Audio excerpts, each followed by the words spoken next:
غریدہ ایسی بہت سی چیزیں، ظاہری بات ہے آپ بحیثیت سینئر صحافی آپ اسلام آباد میں پلیسڈ ہیں، بہت ساری چیزوں کا آپ کو اندازہ ہوتا ہے، پتہ بھی ہوتا ہے. یہ جو خبریں پھیلائی گئیں یہ بائی ڈیزائن ہوتی ہیں یا یہ صرف اٹینشن حاصل کرنے کے لیے لوگ کرتے ہیں آپ کے نزدیک؟ مجھے حیرت ہے منیب فاروق صاحب کہ آپ یہ سوال کر رہے ہیں. یہ سارے کے سارے صحافی، بلکہ صحافی، یہ تحریک انصاف کے صحافی ہیں، بلکہ صحافی بھی نہیں ہیں یہ لوگ. تو یہ صرف اپنے مفادات کے چکر میں، کسی کو پیسوں کا چکر ہے، کسی کو پاپولیرٹی کا چکر ہے کہ آپ اگر عمران خان کے بارے میں ٹویٹ کر دیں گے تو آپ کے ویوز بڑھ جائیں گے، یوٹیوب پہ ویوز بڑھ جائیں گے، ٹویٹر پہ بڑھ جائیں گے، فیس بک کی پوسٹیں آپ کی وائرل ہو جائیں گی، لوگ آپ کی واہ واہ کریں گے، صرف آپ کا اپنا سرکل. تو کسی کو اپنی یہ نام نہاد شوشا کا چکر ہے، کسی کو پیسوں کا چکر ہے. اس کے علاوہ کوئی ان میں سے آئیڈیالوجیکلی نظریہ کسی کا بھی نہیں ہے. یہ صحافی، برائے نام صحافی، صحافی میں ان کو کہتی ہوں، اور یہ جتنے بھی یوٹیوبرز باقی موجود ہیں یہ سارے کے سارے پیسوں کے چکر کے پیچھے ہیں. تو یہی ان کا کاروبار ہے، یہی ان کی دکان چمک رہی ہے کہ جی عمران بس آج رہا ہوا، کچھ کہہ رہے تھے جی عید سے پہلے رہا ہو جائیں گے، کچھ کہہ رہے تھے بس آج کل میں رہا ہو جائیں گے. تو ان کے بارے میں کیا کہا جا سکتا ہے؟ ان کا یہ ٹائم ویسٹ کرنے والی بات ہے، اور میرا خیال ہے کہ ان کو ڈسکس کر کے دیز آر ارریلیونٹ پیپل. یہ اپنا تماشا بناتے ہیں، اپنا مذاق بناتے ہیں، روز عمران خان کی تاریخیں دے دے کے، عمران خان کو ڈٹ جانے کے مشورے دے دے کے. اور جب بیچارے سادہ لوگ پاکستانی ہیں، چاہے پاکستان میں ہوں چاہے پاکستان سے باہر ہوں، وہ اپنے پیسے اپنے ڈالرز ان کے اوپر گواتے رہتے ہیں. تو کچھ آپ احساس کریں، کچھ عقل کریں. کیوں اپنی حق حلال کی کمائی آپ ان کے اوپر جو ہے ضائع کر رہے ہیں، جو آپ کو جھوٹی خبریں دیتے ہیں؟ پچھلے 2 سال میں، 2 سال کا عرصہ بہت طویل عرصہ ہوتا ہے کہ کسی کو عقل آ جائے. تو آپ لوگ بھی ذرا عقل کریں. جو ان کے پیسے ان کو دینے میں کامیاب کروا رہے ہیں یا ان کو مشہور کروا رہے ہیں، لیکن آپ کو اپنے پیسے ضائع کرنے کا شوق ہے تو ضرور کرتے جائیں ان صحافیوں پہ. اور یہ جو عطائی صحافی ہیں، یہ بھی کہا جا سکتا ہے، جیسے عطائی ڈاکٹرز ہوتے ہیں نا، نیم حکیم، تو یہ نیم صحافی ہیں جو خطرہ حق ہے، خطرہ سچ ہے. عادل کاظمی صاحب، آپ تو اس بات کو شروع سے ڈینائی کرتے رہے. آپ نے کہا مجھے کچھ ایسا نظر نہیں آ رہا کہ خان صاحب عید سے پہلے رہا ہو رہے ہیں. تو جن لوگوں نے یہ خبریں دی انہوں نے اپنی کریڈیبلٹی کو کتنا نقصان پہنچایا ہے؟ یہ ان کو میں دونوں ہاتھوں سے سلام کروں گا جو عید سے پہلے اس قسم کے دعوے کر رہے تھے. میں نے اس وقت بھی اپنے ولاگز کے اندر بھی ذکر کیا تھا اور مختلف ٹی وی پروگرامز کے اندر بھی ذکر کیا تھا کہ مجھے ایسا ہوتا ہوا نظر نہیں آ رہا. اس کے لیے خاص قسم کا ماحول ہوتا ہے. دیکھیں وہ آپ کو تو پتہ ہی ہے کہ وہ راستہ مجھے آتا ہے، وہ راستہ بڑا آسان ہے. یہ ایک معزز شخصیت نے کہا تھا، اور پھر ٹویٹر بھی خاموش ہو جاتا ہے. کوسچن بھی اگر کرنا ہو تو وہ پھر 7 سمندر پار جا کے ہوتا ہے. وہ عمران خان صاحب نے وہ کچھ کیا نہیں ہے. وہ مسلسل سوالات بھی اٹھا رہے ہیں، تنقید بھی کر رہے ہیں. تو اس کے باوجود جس قسم کی خبر دی گئی، میرے خیال میں شاید کہیں سے ان کو ان کے ذرائع نے بتایا ہو. اور وہ جو صحافی ہیں وہ آج بھی اتنے ہی معتبر ہیں. وہ مجھے اور آپ کو یہی کہیں گے کہ بھائی ہماری خبر تو ٹھیک تھی، جو ذرائع نے ہمیں خبر دی وہ ذرائع ٹھیک نہیں تھے. عمران شوکت صاحب، آپ کیا کہیں گے؟ اب آپ بھی ایک ڈیجیٹل پلیٹ فارم رن کرتے ہیں، منصور صاحب بھی کرتے ہیں، عطر کاظمی صاحب بھی کرتے ہیں، میں بھی کرتا ہوں. اب آبویسلی پتہ تو ہم سب کو ہے کہ حقیقت کیا ہے، لیکن لوگوں نے یہ خبریں پھیلائی ہیں. تو آپ کے نزدیک ایسا کیوں کیا گیا ہے جب کوئی چیز گراؤنڈ پر تو تھی نہیں؟ میں نے کیا کہنا ہے جی، یہ تو ہم تو بڑے عرصے سے سن رہے ہیں، ہمارے دوست ہی ہیں، صحافی دوست ہیں. کچھ تو کہا کرتے تھے کہ خان صاحب اپنی خود بیٹھے ہوئے ہیں جیل میں، جب وہ چاہیں گے وہ باہر آ جائیں گے. اور وہ یہ بھی کہا کرتے تھے کہ اصل میں خان صاحب جو ہیں وہ ڈیل کوئی نہیں کرنا چاہتے. تو علیمہ بی بی کی باتیں کھل کے سامنے آ چکی ہیں کہ ہمارے ساتھ ٹیبل پہ بیٹھے ہیں. عمران خان صاحب کا جو لاسٹ ٹویٹ ہے کہ میں تو فوج سے بات کروں گا جن کے پاس اختیار ہے.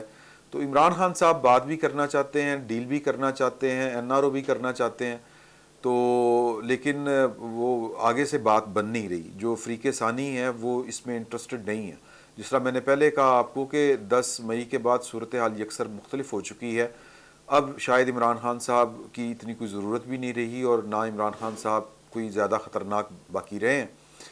تو جو تاریخیں دینے والے ہیں وہ اپنی دکانیں چلاتے ہیں، چلا رہے ہیں، بس چلتی رہیں گی ان کی بھی دکانیں. ہم تو بڑا پہلے دن سے سن رہے ہیں کہ جی کہ وہ بس وہ واپس آ رہے ہیں، اگلے یو ٹرن لے کے واپس پرائم منسٹر ہاؤس آ رہے ہیں. باتیں شروع ہو گئی ہیں، جنرل باجوہ سے باتیں شروع ہو گئی. اور وہ باتیں بھی کیا کرتے تھے، ان کی ملاقاتیں بھی ہوتی تھیں. لیکن سیاست میں جب کچھ چیزیں جب آپ کے ہاتھ سے سرکنا شروع ہوتی ہیں خشک ریت کی طرح، تو پھر آپ کے ہاتھ میں نہیں رہتی ہوتی. تو تاریخیں سن رہے ہیں، مسلسل دے رہے ہیں لوگ. 5 کی جو تاریخ تھی، اب جو عدالتوں کو سمجھتے ہیں تو عدالتوں میں تو مقدمہ لٹکانا وہ تو بڑا ایک آرٹ ہے اور بڑا آسان کام ہے. تو وہ آج نیب پیش ہوئی کل اور نیب نے کہا کہ جی ہم نے تیاری کرنی ہے. جج صاحب نے کہہ دیا جی کر لیں. 11 تاریخ پڑ گئی. علینا یہ جو خبر ہے یا یہ جو افواہیں پھیلائی گئی ہیں اس نے کتنا ڈیمیج کیا خان صاحب کو, اور آپ کیا کہیں گی ان لوگوں کے بارے میں جو یہ خبریں پھیلا رہے تھے کہ جی 5 سے پہلے رہائی یا 5 جون کو رہائی؟ یہ تو میرا خیال سے پھر اشارہ پاکستان تحریک انصاف کے قیادت کی طرف ہی ہے, کیونکہ بہت جو باتیں ہیں یا دعوے ہیں وہ اسی حوالے سے نظر آتے تھے. لیکن میرے خیال سے بالکل بھی ڈس ریگارڈ کرنے کی اس کو ضرورت نہیں ہے. ہم میرے خیال سے ایک ڈس رسپیکٹ ہوگا کہ اگر ہم یہ کہیں کہ وہ ایک امید لگائے بیٹھے ہیں. ایک پارٹی ہے جس کا لیڈر جیل میں ہے, پارٹی مشکلات کا سامنا کر رہی ہے. لیڈر اور جو پیٹرن چیف ہیں, جو لیڈرشپ ہے, جو دیگر بھی آپ کو پتہ ہے سینئر قیادت اس وقت جیل میں ہے, ورکرز جیل میں ہیں اور آسان حالات ان کے لیے نہیں ہے.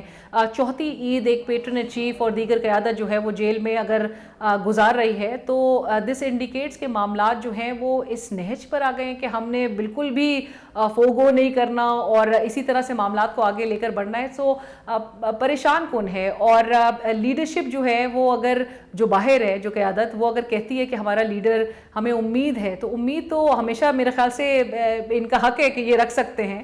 اور اس امید کے بیسس پہ وہ یہ بھی ایکسپیکٹ کرتے ہیں کہ اس وقت ملک کی جو عدالتیں ہیں, جو کہ انفارچونیٹلی اس ملک کے جو لیگل مائنڈز ہیں, یہ ہم اور آپ نہیں کہہ رہے لیکن جو سینئر جو لیگل مائنڈز ہیں, جو ماہرین آئین و قانون ہیں, وہ یہ رائے رکھتے ہیں کہ 26ویں آئینی ترمیم کے بعد بڑے اس قسم کا ایک نظام عائد کر دیا گیا ہے کہ جہاں پر عدالتیں بڑی بے بس ہو کے رہ گئی ہیں اور حکومت جس کو بالکل ایک ایج حاصل ہو چکا ہے, چاہے وہ دیگر جو معاملات ہوں اور جو کیسز ہوں, اس کے لحاظ سے بہرحال نظر آتا ہے کہ عدالتیں اگر تو معذرت کے ساتھ اگر تابع ہوں تو پھر کیسز کا عالم پھر یہی نظر آئے گا جو کہ اس وقت اپوزیشن فیس کر رہی ہے. سو اگر تو میرٹ پہ فیصلے ہو رہے ہوں تو پھر تو ان کی امید جو ہے پاکستان تحریک انصاف کی لیڈرشپ کی وہ شاید پوری بھی ہوتی ہوئی نظر آئے اور عمران خان صاحب کو شاید وہ ریلیف بھی مل جائے. لیکن آپ کو پتہ ہے پھر سیناریو کس طرح کا ہے. نیائی صاحب, یہ جو ظاہری بات ہے بہت سے لوگوں نے عمران خان صاحب کو بطور پروڈکٹ بھی استعمال کیا ہے اپنے ویوز لینے کے لیے, اٹینشن لینے کے لیے, بٹ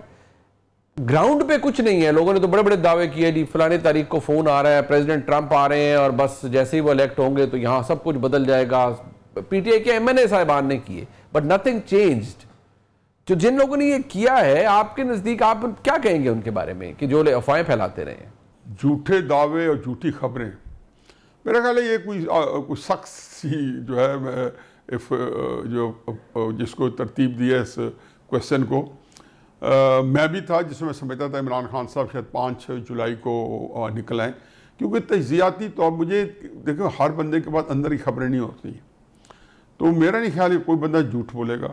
تحریک انصاف والے یا ان کو چاہنے ماننے والے اور ویسے جو صحافی ہیں یا دانشور ہیں ان کو مان سکتا ہوں کہ ایک آپ مارجن دیتے ہیں, وہ بالکل مارجن دیتے ہوں گے اور وہ ہر وہ چیز میں سے یہ سمجھتے ہوں گے کہ شاید, اور انہوں طریقے صاحب میں تو یہ عام تاثر ہے کہ عمران خان صاحب کو, اور یہ بھٹو صاحب کے وقت میں مجھے یاد ہے 70s میں جب وہ تھے اور جب ضیاء الحق صاحب نے ان کو جیل میں ڈال کے بلاخر پھانسی پہ چڑھ گئے تھے, تو جو کتابیں آپ پڑھتے ہیں تو ان کا بالکل یہی جو تھنکنگ پروسیس تھا کہ جی یا کون رکھ سکتا ہے, کیسے رکھیں گے, فلاں دن رہا ہو رہے ہیں بھٹو صاحب, فلاں دن آ جائیں گے, فلاں صدر کا فون آ رہا ہے, فلاں جو ہے کانگریس مین کے لیٹرز آ رہے ہیں, جیمی کارٹر فون کر رہا ہے جی صدر ضیاء الحق کو فوراً چھوڑو. یہ ساری باتیں ہوتی رہتی ہیں لیکن جھوٹی خبریں نہیں ہوتی. تجزیہ تو ہے, تجزیہ پھر ہر آدمی اپنی قابلیت کے مطابق کرنا ہوتا ہے.